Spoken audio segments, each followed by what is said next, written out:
Operation Sindoor start అయినప్పటి నుంచి నాకు తెలిసి ఇదే బిగ్గెస్ట్ ఎక్విజిషన్ డెవలప్మెంట్ మన వాళ్ళు చేసిన దాని గురించి మనం మాట్లాడుతుంది అనుకుంటా, if I'm not wrong.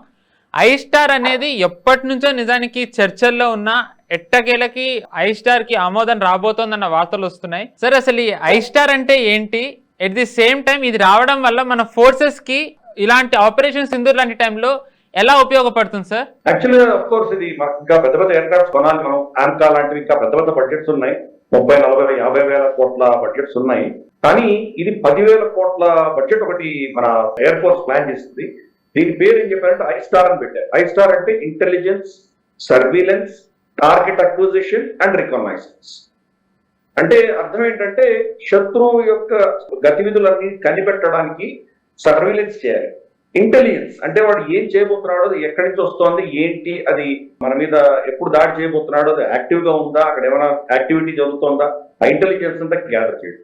Target acquisition అంటే మన ఫోర్స్ ఏదైనా బ్రహ్మోస్ కొట్టాలి, లేదా ఇంకేదో మిసైల్ కొట్టాలి, లేదా ఇంకేదైనా చేయాలంటే మనం ఆ టార్గెట్ దేన్ని కొట్టాలి, అది ఎక్కడ ఉంది, దాన్ని ఎలా వెళుతోందా, ఫిక్స్డ్ గా ఉందా, మూవ్మెంట్ ఉందా, ఇవన్నీ కూడా టార్గెట్ అక్విజిషన్ చేస్తుంది. అలాగే రికగ్నైజేషన్ అంటే ఏమి లేదు, చూసి వస్తుంది, ఒక సిచ్యుయేషన్ అవేర్నెస్ ఇస్తుంది. ఇటువంటివన్నీ చేయగలిగినటువంటి ఒక ప్లాట్ఫామ్ మనకు కావాలి అని చెప్పేసి ఎస్పెషల్లీ ఆపరేషన్ సింధూర్ తర్వాత మనకు దీని యొక్క అవసరం మనకు ఏర్పడింది. ఆపరేషన్ సింధూర్ లో మనం చాలా అద్భుతంగా కొట్టాం. కానీ పాకిస్తాన్ మన యొక్క సుపీరియారిటీ ఏంటో వాళ్ళు అర్థం చేసుకుంటారు కదా, దాన్ని వాళ్ళు కౌంటర్ చేయడానికి ఏదో తీసుకొస్తారు ప్లాట్ఫామ్స్. బహుశా చైనా దగ్గర నుంచో ఎక్కడి నుంచి అక్వైర్ తీసుకుంటారు. బహుశా ఈవెన్ అమెరికా నుంచి కూడా ఇచ్చినా ఆశ్చర్యపడక్కర్లేదు. అసీం మునీర్ ఇప్పుడు డొనాల్డ్ ట్రంప్ కలుస్తున్నాడు కాబట్టి బహుశా దానికి వాళ్ళు ఇరాక్ సంబంధించి అమెరికాకు సహాయం చేసిన దానికి బదులుగా బహుశా టెక్నాలజీ ఇటువంటివి కొన్ని అక్కడ తీసుకోవచ్చు. కాబట్టి మనకి ఈ రోజు ఉన్న అడ్వాంటేజ్ రేపు మళ్ళీ ఆపరేషన్స్ చేసినప్పుడు ఉండకపోవచ్చు. కాబట్టి దాన్ని మనం గ్యాప్ ఏదవుతుందో దాన్ని పూడ్చడానికి కోసం అని చెప్పి ఐస్టార్ లాంటిది మనం తీసుకుంటున్నాం. ఐస్టార్ అన్నది మన ఎయిర్ ఫోర్స్ కి అడిషనల్ బెనిఫిట్స్. ఇది వాళ్ళ మిజైల్ రేంజ్ దగ్గరగా రాకుండా, అంటే మన భూ ప్రాంతంలోనే తిరుగుతూ, ఆకాశంలోనే తిరుగుతూ, చాలా దూరంగా ఉంటూ అక్కడి నుంచి ఈ సర్వేలెన్స్, ఇంటెలిజెన్స్, ఈ టార్గెట్ అక్విజిషన్, రికగ్నైజెన్స్ అన్ని కూడా చేసి అది మనకు సిచ్యువేషన్ అవేర్నెస్ అంతా కూడా ఎయిర్ ఫోర్స్ ఇస్తుంది. దాని ఆధారంగా వీళ్ళు టార్గెట్ ఎలా చేయాలి, ఏం చేయాలి, ఎక్కడ కొట్టాలి, ఏంటి తెలుసు. ఫర్ ఇన్స్టెన్స్ మనకు బోలారి ఎయిర్ బేస్ లో మనం కొట్టాం. అక్కడ F-16 కావచ్చు, వాళ్ళ ఏవాక్స్ కావచ్చు, షెడ్ లోకి వెళ్ళిపోయాయి అని ఇన్ఫర్మేషన్ వచ్చిన తర్వాత మనం షెడ్ కొట్టాం. బయట ఉంటే బయట కొట్టుండొచ్చు. కాబట్టి ఇటువంటి అంటే బేసిక్ ఇన్ఫర్మేషన్ ఇవ్వగలిగి మనకు ఆఫ్ కోర్స్ ఏవాక్స్ కొన్ని ఉన్నాయి. ఏవాక్స్ నుంచి కానీ మన శాటిలైట్ నుంచి కానీ మనకు కొంత రావచ్చు. కానీ సిచ్యువేషన్ అవేర్నెస్ ఆన్లైన్ జరుగుతున్నట్టుగా మనకు రావాలంటే ఇంకా కొంత మనకి ఇన్ఫర్మేషన్ లో బలం చేకూరాలన్న దిశగా ఈ ఐస్టార్ అన్నది మనం ప్రపోజల్ ఇండియన్ ఎయిర్ ఫోర్స్ పెట్టింది. అది రాబోతుంది. ఇన్ఫాక్ట్ మనం ఆపరేషన్ సింధూర్ గురించి మనం డిస్కస్ చేసిన తర్వాత కూడా మనం 2-3 ఎపిసోడ్స్ చాలా స్పష్టంగా చెప్పాం. మనం అక్కడతో ఆగట్లేదు. మనం మన టెక్నాలజీని, మన కెపాసిటీని పెంచుకునే దిశగా భారత ప్రభుత్వం చాలా నిర్ణయాలు తీసుకుంటోంది. రాబోయే డిఫెన్స్ అక్విజిషన్ కౌన్సిల్ మీటింగ్ లో మనం చాలా నిర్ణయాలు రాబోతున్నాయి. దాంట్లో సంబంధించిందే ఈ ఐస్టార్ అన్నది కూడా ఈ యొక్క విధమైనటువంటి అద్భుతమైనటువంటి కన్ను లాంటి మనకు ఆకాశంతో ఎయిర్ టు గ్రౌండ్ సర్వీలెన్స్ అంతా కూడా వాళ్ళ డీటెయిల్స్ ఇవ్వగలిగినటువంటి శక్తి ఉన్నటువంటి ఎయిర్ క్రాఫ్ట్. అంటే ఆకాశంలో ఒక స్పై అందాం బహుశా అలా నచ్చుకున్నాం. అటువంటిది ఒకటి మనం దాని మీద 10,000 కోట్లు ఇన్వెస్ట్ చేయబోతున్నాం. దీంట్లో ఆఫ్ కోర్స్ బేసిక్ ప్లాట్ఫామ్ మనం బోయింగ్ నుంచో, ఎయిర్ బస్ నుంచో తీసుకోవాలి, లేదా బొంబార్డియర్ వీటి దగ్గర తీసుకోవాలి. ఎందుకంటే ఎయిర్ క్రాఫ్ట్ మన దగ్గర లేవు కదా. ఎంబ్రాయిడర్ అని చాలా మంది అంటున్నారు సార్. బ్రెజిలియన్ వాళ్ళు కూడా షార్ట్ లిస్ట్ లో ఉన్నారన్న వార్తలు కూడా చాలా వస్తున్నాయి. ఇన్ఫాక్ట్ మనం వాళ్ళ వైపే వెళ్ళొచ్చామని కూడా ఉంది. కరెక్ట్. అందుకని ఇవన్నీ కూడా ఏంటంటే defence acquisition council first acceptance of necessity వాళ్ళు ఇష్యూ చేస్తారు. చేసిన తర్వాత బిడ్స్ అవుతాయి. బిడ్స్ లో వీళ్ళందరూ కూడా బిడ్డింగ్ చేస్తారు. బిడ్డింగ్ లో మనకు ఏది కన్వీనియంట్ అనుకుంటామో దాన్ని మనం కొనబోతున్నాం. ఇవన్నీ ఏంటంటే అసలు ఆఫ్ కోర్స్ ఇప్పుడు లూలా డి సిల్వాని కలిశారు మోదీ గారు, కెనడా కలిశారు G7 సమ్మిట్ లో. కాబట్టి బహుశా ఇవన్నీ కూడా చర్చలు బ్యాక్ ఎండ్ లో జరుగుతుంటాయి. ఇవన్నీ కూడా ప్రస్తుతానికి నిర్ణయం అవ్వలేదు. కానీ ఏదో ఒక ప్లాట్ఫామ్ ఉంటుంది. ఆ ప్లాట్ఫామ్ ఆధారంగా ఈ ఎక్విప్మెంట్ అంతా కూడా మన ఎక్విప్మెంట్ ఉండబోతుంది. సర్వీలెన్స్, దాని రెడార్ కావచ్చు, దాని ట్రాకింగ్ కావచ్చు, కెమెరాలు కావచ్చు, అన్ని కూడా ఏవైతే ఎక్విప్మెంట్ అంటే ఉండబోతుందో అంత భారతీయ ఎక్విప్మెంట్ ఉండబోతుంది. బేసిక్ ప్లాట్ఫామ్ ఇంపోర్ట్ చేస్తుంది.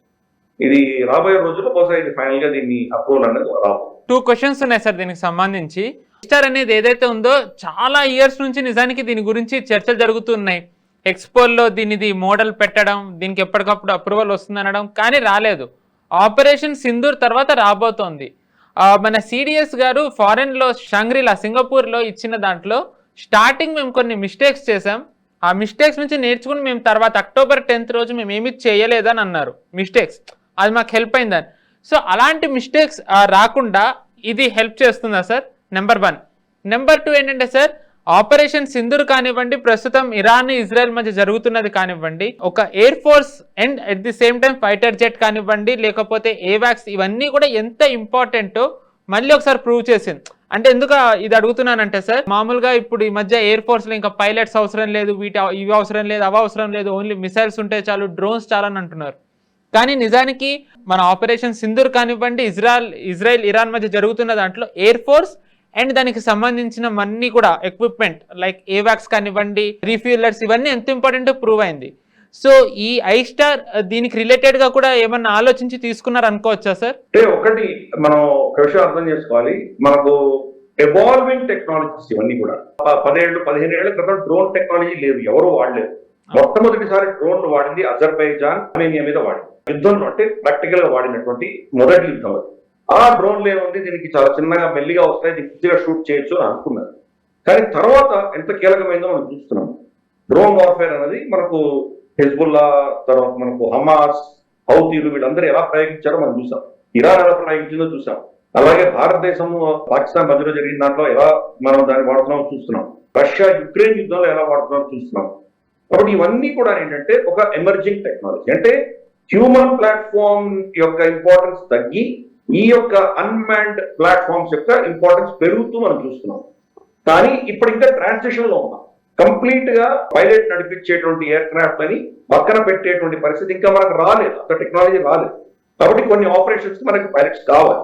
ఫర్ ఇన్స్టెన్స్ ఇప్పుడు 200 ఫైటర్ ఎయిర్ క్రాఫ్ట్ తీసుకొని ఇరాన్ లోపలికి వెళ్ళి ఆపరేషన్స్ చేసి 100 పైబడి వాళ్ళ సైట్స్ అని కొట్టొచ్చాయి. దానికి ఏమవుతుందంటే ఒక ఫ్లైట్ వెళ్తున్నప్పుడు అది టార్గెట్ ని అక్వైర్ చేసి దాన్ని కొట్టడానికి వెళ్తున్నప్పుడు ఈ ఎయిర్ క్రాఫ్ట్ ప్రొటెక్ట్ చేయడానికి పక్కన 1-2 ఎయిర్ క్రాఫ్ట్స్ ఉంటాయి. దాని మీద ఏమైనా మిసైల్స్ వస్తుంటే దాన్ని డైవర్ట్ చేయడానికి, దాన్ని హ్యాండిల్ చేయడానికి, దీనికి భయపడకుండా వెళ్ళి కొట్టడానికి ఈ ఒక ఫార్మేషన్ లో వెళ్తాయి అవన్నీ కూడా. ఇప్పుడు ప్రస్తుతానికి అది జరుగుతుంది. రేపటి రోజు మనకు బహుశా దీని అవసరం ఇంకా తగ్గొచ్చు, ఇంకా సోఫిస్టికేటెడ్ వెపన్స్ రావచ్చు, లాయిటరింగ్ మ్యూనిషన్స్ లాంటివి వస్తున్నాయి, హైపర్సానిక్ మిసైల్స్ వస్తున్నాయి. ఇంకా కొత్త టెక్నాలజీస్ వచ్చే కొద్దీ ఇవి తగ్గిస్తారు. ఎందుకంటే హ్యూమన్ లాస్, మనుషులు చనిపోకుండా, పైలట్లు చనిపోకుండా ఎంత వీలైతే అంత మనం అస్త్రాలు వాడుతుంది. ప్రస్తుతానికి అంత టెక్నాలజీ ప్రపంచంలో లేదు. ఇప్పటికి కూడా ఇంకా ఫైటర్ ఎయిర్ క్రాఫ్ట్స్ యొక్క ఆవశ్యకత ఉన్నది. కంప్లీట్ గా దాన్ని ఎలిమినేట్ చేసేటువంటి పరిస్థితి లేదు. బహుశా 2 దశకాల తర్వాత ఎలా మారుతుందో మనం చెప్పలేం. కానీ ప్రస్తుతానికి ఈ రెండు యొక్క హెల్దీ మిక్స్ కావాలి మనకి. మ్యాన్డ్ అండ్ అన్మ్యాన్డ్ ఈ రెండింటి యొక్క హెల్దీ మిక్స్ కావాలి. కానీ వీటికంటే ముఖ్యమైనది ఏంటంటే ఇంటిగ్రేషన్ అనేది ఒకటి ఉండాలి. కన్ఫ్యూజన్ ఉంటే కనుక ఐడెంటిఫైయింగ్ ఫ్రెండ్ అండ్ ఫో అంటారు, IFF అంటారు. అటువంటిది లేదంటే కనుక మనల్ని షూట్ డౌన్ చేసుకోవచ్చు. శత్రువు అనుకొని మన ఎక్విప్మెంట్ మనం షూట్ చేసేటట్టు ప్రమాదం ఉంది. రెండవది కన్ఫ్యూజన్. అట్టించి వస్తున్న మిజైల్ ఎవరు షూట్ చేయాలి? ఇప్పుడు 5 ఎయిర్ క్రాఫ్ట్స్ పైన ఆకాశంలో ఉన్నాయి. 5ట్లో ఎవరు షూట్ చేయాలి, దాన్ని ఎవరు నిర్ణయిస్తారు? స్ప్లిట్ సెకండ్ లో నిర్ణయం ఉండాలి. కాబట్టి ఇటువంటివన్నీ కూడా టెక్నాలజీ టేక్ ఓవర్ చేస్తారు. గతంలో అలా కాదు. గతంలో ఎలా ఉండేదంటే ఒక టార్గెట్ సెట్ చేయడానికి ఒక ఎయిర్ క్రాఫ్ట్ వెళ్ళేది, దాని వెనకాల యాక్చువల్గా షూట్ చేసేటప్పుడు ఎయిర్ క్రాఫ్ట్ వెళ్ళేది. లాక్ అయిన తర్వాత వీడు ఫైర్ చేశాడు, వెనకాల ఉన్న ఎయిర్ క్రాఫ్ట్ ఫైర్ చేశాడు. వీడు ఫైర్ చేయగానే ముందర టార్గెట్ సెట్ చేసినటువంటి ఎయిర్ క్రాఫ్ట్ పైకో కిందికో వెళ్ళిపోయి అప్పుడు వెళ్ళి కొట్టేవారు. అంటే అప్పుడు ఉన్నట్టు టెక్నాలజీ ఏం లేదు కదా, అందుకని ఇటువంటి ఏవో వాళ్ళు ప్రోటోకాల్స్ పెట్టుకొని చేశారు. ఇప్పుడు అవసరమే లేదు. GPS కోఆర్డినేట్స్ పెట్టుకోండి, మీరు మిజైల్ ఫైర్ చేసి ఆగంటే మీరు ఛాయ్ తాగవచ్చు. అది ఎక్కడో అమెరికాలో కూర్చొని వాళ్ళందరూ డ్రోన్స్ ని ఆపరేట్ చేసి ఆఫ్పాక్ రీజన్ లో ఎంతోమంది చంపారు. కాబట్టి టెక్నాలజీ మారే కొద్దీ బహుశా వీటి యొక్క ఇంపార్టెన్స్ కొంత తగ్గేటువంటి అవకాశాలు ఉన్నాయి. ప్లస్ స్ట్రెంత్ మీద చాలా ఫోకస్ పెట్టారు. చాలా ఎక్స్పెన్సివ్ అయిపోయి. F-35 చూస్తే చాలా ఎక్స్పెన్సివ్. అంత స్ట్రెంత్ ఉన్నటువంటి ఎయిర్ క్రాఫ్ట్స్ కావాలంటే కనుక చాలా ఖర్చుతో కూడినటువంటి. కాబట్టి క్రమేపీ లో కాస్ట్ హై ఇంపాక్ట్ సొల్యూషన్స్ కి పెడతాము.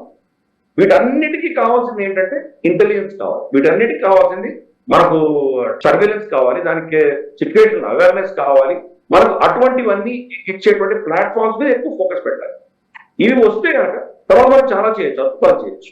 కాబట్టి దీనికి సంబంధించినటువంటి టెక్నాలజీని మనం ఇంకా విస్తృతంగా ఉధృతంగా దీని మీద ఫోకస్ పెడితే రేపటి రోజు మనకు ఎక్కడ టార్గెట్ చేయబోతున్నామో, ఎవరిని టార్గెట్ చేయబోతున్నామో, ఎలా టార్గెట్ చేస్తామో వీటి యొక్క కెపాసిటీ బాగా పెరుగుతుంది.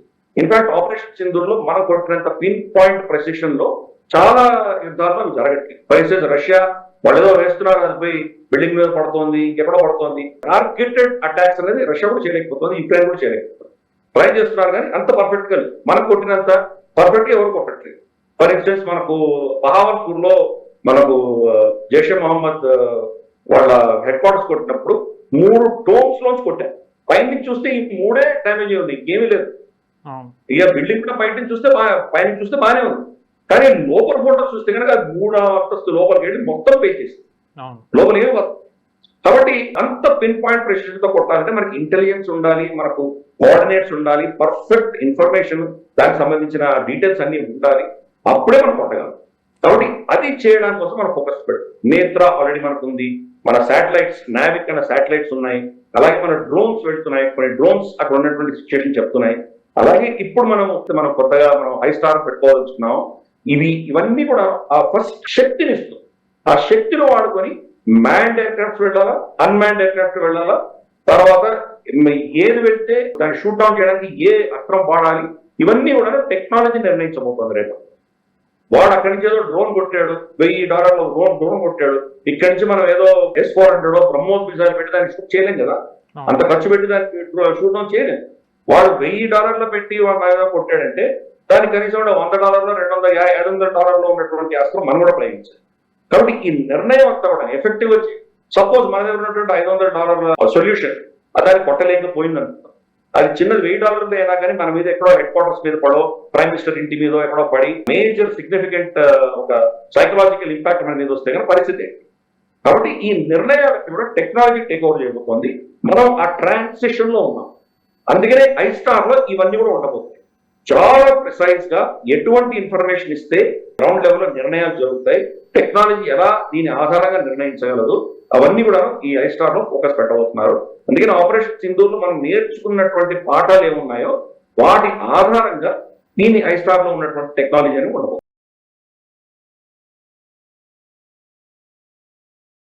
ఈ వీడియో మీకు నచ్చినట్టయితే లైక్ చేయండి, 10 మందికి షేర్ చేయండి. అలాగే కామెంట్ల రూపంలో మీ అభిప్రాయాలను మాతో పంచుకోండి. Nationalist hub group of channels ను సబ్స్క్రైబ్ చేసుకుని తెలుగునాట జాతీయవాద జర్నలిజాన్ని ప్రోత్సహించండి. ఈ వీడియో కింద ఉన్న బెల్ ఐకాన్ పై క్లిక్ చేయడం మర్చిపోవద్దు.